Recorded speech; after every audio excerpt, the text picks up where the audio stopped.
I'm 43 years old and in great shape. I've been a security guard now for going on about 10 years. I landed this job when I was 33. Before that, I always had odd jobs while trying to go to college at the same time. What do I mean by odd jobs, you might be wondering? Well, I once was interested in being a tattoo artist, so I tried my hand at an apprenticeship with a well-known shop here in Detroit. I was an apprentice there for about 2.5 years while I was still going to college. It wasn't really a job, but I did get tipped pretty well here and there when I was able to finally use a shared space to give tattoos. I stopped working there due to the fact that everyone else working there was trying to sleep with me. It became a distraction and a problem, which sucked because I'm really quite the artist. I tried selling vacuum cleaners for about a month. The commission was really good if you knew how to manipulate people. From the couple weeks of training I had, it seemed like mostly the poor people were the only ones dumb enough to buy a $2,400 vacuum. Even though I felt I could be good at it, my conscience got the best of me and I knew it wasn't the job for me. I also worked as a dog walker, telemarketer, and a hot dog vendor here and there. Yeah, that's what I said, a hot dog vendor. Not my proudest moment. School was getting kinda old with no real sense of a future. Too many classes for shit that doesn't pertain to what I want out of a degree. Plus, all the money I was putting into it was becoming overwhelming. I was always fascinated with the thought of working with the dead, autopsy type stuff. Kinda like Michael Baden, if you're familiar with him. He performs autopsies which help both sides of the law. I've watched a lot of his specials and it's so intriguing. Sadly, I knew I wouldn't have the stomach for that line of work. Anyway, a friend of mine turned me on to this security job. It started out as just a weekend gig, and after about a month, I was offered full-time and a nice pay raise. It was perfect timing. I was sick of going to school and getting bored with working the occasional odd job. And honestly, my body fits rather well into this sexy required uniform. Not to brag or anything, but me and this uniform turn heads, before and after work. I'm really not the type to brag, and I can't stand people who do. However, it is quite entertaining, hilarious actually, and a confidence booster at best, to see men damn near breaking their necks as they follow my every step after I walk past them. Grocery stores are probably the funniest, to see a woman punching her husband or boyfriend in the arm when they would get caught staring at me. Men just can't help themselves. But one of the best things I've always loved about this job is the seclusion. I mean, really all I'm doing is overlooking properties, keeping an eye on things, and calling the police if I see something suspicious. It wasn't like that at first.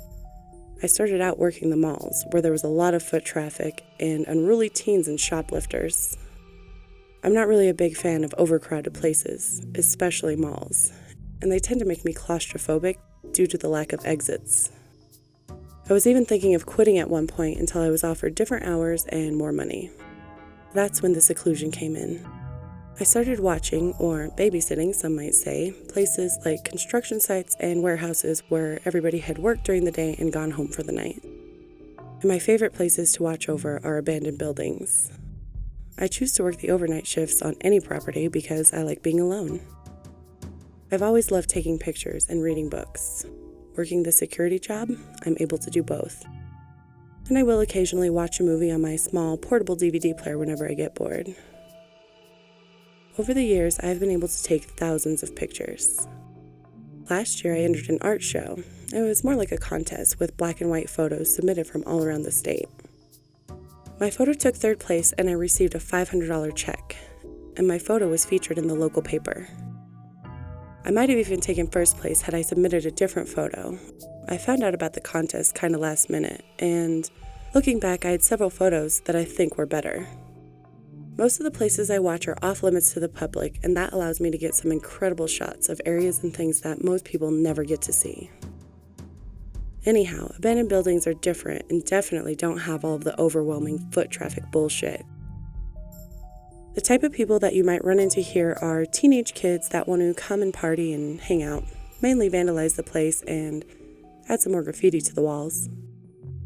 Although I have seen some great pieces of graffiti work and have an appreciation for the well-done artistic ones, I have to keep everyone out. The majority of trespassers I run across are homeless people looking for some shelter and a place to sleep. One time I had to call the police out because some homeless people, who were train hoppers, got into a fist fight and it got pretty violent to the point of a stabbing. After they had everyone in cuffs, I found out from the responding officer that one of the girls was wanted for skipping out on her bell, with charges to the degree of auto theft and selling drugs. I also often have to kick people out of the parking lots of these places. It seems to be that a not-so-well-lit building is the ideal place to pull in and have sex in their vehicles for some reason. I've gotten my fair share of catching people having sex in their cars. The stop and fuck. Which, if you haven't figured out, is what we call it when people pull into the parking lot to have sex. I mean, come on, get a room. I can't lie though, there were a couple of times instead of watching a movie, I would watch two people having sex from afar without interrupting them. And I have to admit, it was kind of a turn on. Call me a voyeur. Anyway, today was supposed to be my day off. I have Thursdays and Fridays off. But someone had called in sick and I was asked to cover for them.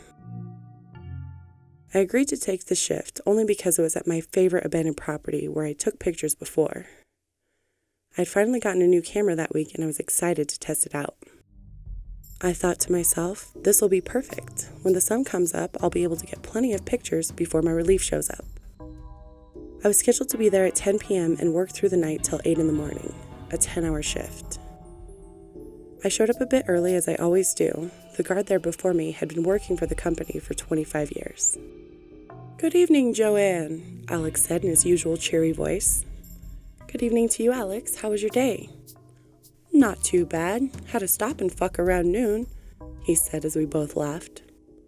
"That's a bit early," I replied. 9 times out of 10, they take place after midnight for some reason. "Well, I'm out of here. You have yourself a good one. And by the way, I don't know if you heard, but the company has been short-handed. Plus, some of the new guys aren't showing up for their shifts." "Yeah, a lot of lazy people out there," I replied. "Well, drive safe, Alex." "I will, darling. Be safe. I'll tell Jim you don't mind pulling a double and you need the money." "Don't you dare," I yelled out as he drove off. Alex always loved being funny in that type of way. Funny at the same time, you could never really tell if he was serious. I didn't get my normal treadmill and workout in like I normally do, so I thought I would walk the large property to make up for it. Flashlight in hand, I got right to it. About an hour in, as I was about to take the long flight of stairs down back to the guard shack, I could see headlights pulling into the parking lot just outside of the well-fenced building. There was only one thought on my mind as to what that could be. Laughing to myself, I started down the stairs. Then, all of a sudden, one of the treads gave way. I'd fallen straight through the stairs with my leg and face hitting the lower tread on the way down. I landed on one leg first. I felt and heard a snap. I was flat on my back, and the instant pain made me feel like I was going to throw up before passing out. I was kinda in and out of it, maybe just dazed. I have never been injured in my whole life. A couple scrapes and bruises here and there, but that's it. I was doing my best to keep it together. Be strong. Think. I would find myself repeating over and over. Laying on my back was a whole new view of the abandoned property, a view I did not care to admire. In the pitch dark, I struggled to try and roll over onto my side, and my eyes started to adjust to the light of the full moon coming through parts of the missing roof. I was looking around me while trying to assess the situation. I could see my flashlight about 15 feet away from me, not giving off much light as it was pointing into a large pile of debris. And my company-issued radio was broken into pieces right next to me. The whole time while being in pain, I was now in a panic and had just realized I had left my cell phone in the guard shack on the charger. I was able to get to my side while finding myself taking deep breaths to stay calm and work through the pain. This is not good, I told myself. I tried to see if I could crawl to my flashlight. I got about 2 feet maybe. And now I knew my leg, without a doubt, was broken. All the way from my hip to my ankle was an unbearable pain. My head was throbbing and my face felt flush and warm. I carefully raised my hand to my face as to not move my body too much. And I could feel my face was swollen and wet. I thought it was the tears, but when I was able to focus my eyes in the low light, I saw that it was blood on my fingers that came from a small cut below my left eye. I was a mess, and I was getting really scared, and chills ran through me as I began to shiver. I still had 9 hours to go on my shift. I wasn't sure what to do, and even with as much pain as I was in, I couldn't help but to laugh out loud as I pictured Alex telling Jim, "Joanne has no problem working a double today and needs the money." My laughter was short-lived, and I burst into crying. It lasted only a few seconds because the movement caused more pain. No sooner than the thought had run through my mind of Alex's comment, I could feel raindrops hitting my face. I was laying under an area where a majority of the roof was missing. I tried to see if I could crawl again, thinking maybe the pain wasn't that bad and it was all in my head. It took a lot just to roll over onto my stomach. I was trying to shelter myself the best way I could from the rain. I knew this was going to make for a long night, and I also knew if I didn't get help, I could be in trouble. I was able to see a large piece of scrap metal that could protect me from the weather. It was about the same distance from me as the flashlight, but in the opposite direction. I didn't see any benefit or the need for the flashlight at this point. Plus, I knew it was going to take every ounce of energy I had just to get out of this rain. I started my crawl towards the bent piece of scrap metal, dragging my body on the dirt and debris that covered the concrete floor along the way. The pain was unbearable, but I had to keep going. I'm guessing it took me 10 minutes. It felt like it took an hour. Soaking wet and shivering, I had made it under the bent metal sheet and I was now protected from the rain. I was fortunate because it was really starting to come down. I was in so much pain and so overwhelmingly exhausted, I passed out. I was later awoken by the sound of thunder and heavy rain that was hitting the metal that was covering me. As I opened my eyes, I thought I had been dreaming. I could see the strobe-like lightning flashing throughout the building, followed closely by more thunder. I started coming to, and I felt so thirsty. The pain was back and in full force as I tried to slightly sit up.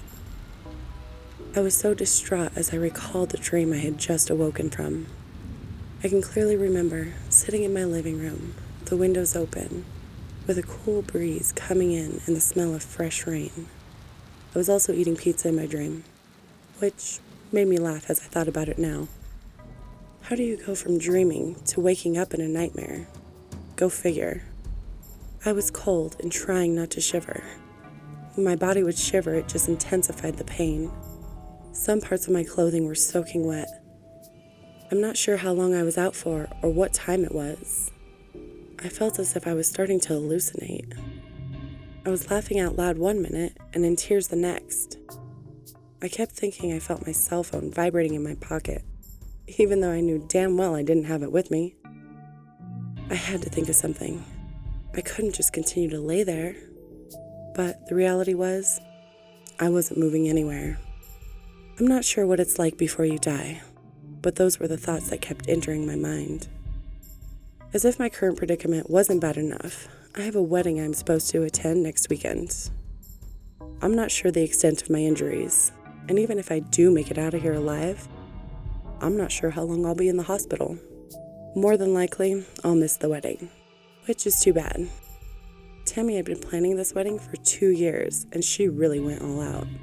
The venue they had booked was very exclusive, and from what I heard, they spent over $50,000 on the catering and open bar alone, and this was for just 100 guests. She has a great sense of style and loves to show off, so I knew the wedding would be beautiful and extravagant. I was really looking forward to it. Even if I was out of the hospital, I know my leg will be in a full cast, and my hot little dress will not fit over that. Thinking about Tammy's wedding was a good way to distract myself for a while. I think at least another hour had passed. I was still attempting to distract myself, so I began to focus on the sounds I could hear. The building was making noises, metal-type sounds, clinking here and there, along with the sounds of nature. Pigeons cooing, the leaves of nearby trees rustling in the wind, crickets chirping, and the rats running across the grounds. Probably wondering what the hell I was doing laying there as they would run, stop and stare, and then dart off. It It was as if my hearing was heightened and all the sounds were in some way performing a concert for me. That's what I was thinking anyhow. And then, just like clockwork, I could hear the 5 a.m. train approaching. Well, at least now I knew what time it was. As the night sky had begun to fade into daybreak, the rain had led to a slight morning mist. As I laid there motionless, I thought I could hear voices off in the distance. Was my mind playing tricks on me? I wasn't sure. I wanted to yell out for help, but didn't. I was confused. I knew if I started yelling for help, that could scare the shit out of somebody and ruin my chances of being rescued. There were scattered lights that seemed to be getting closer, and I could now clearly hear voices. I had assumed it was homeless travelers that had gotten off the train. I took a deep breath, contemplating what I should do. I could tell that there were 2, maybe 3 men approaching. I wasn't sure. All of a sudden, there was a mass illumination of light, and I then heard one of them say, "This is going to make for some great footage," followed by the sounds of rattling spray paint cans. To my relief and certainty, I knew it was graffiti artists, possibly YouTube vloggers. "Help! I need help! Please help me!" To this day, I will never forget their shadows on the wall, an image of silhouette puppets in sync and startled. The sound of my own voice calling out for help gave me the chills, and I hoped this was not another dream or hallucination. I can only imagine the thoughts that were running through their minds. They did approach with caution, cameras in hand, and realized I was in desperate need of help. They took quickly to their cell phones to dial 911. Everything after that went so fast it seemed like it was happening via time-lapse. Voices saying, "Hang in there." Being attended to with a neck brace, the oxygen and IVs, the bright lights with people hovering over me. I made it out. I was alive. Needless to say, it was hell. After 4 days in the hospital, I was released. I would be confined to a wheelchair for the next several weeks and undergo a couple of surgeries. On the bright side, I still made it to Tammy's wedding.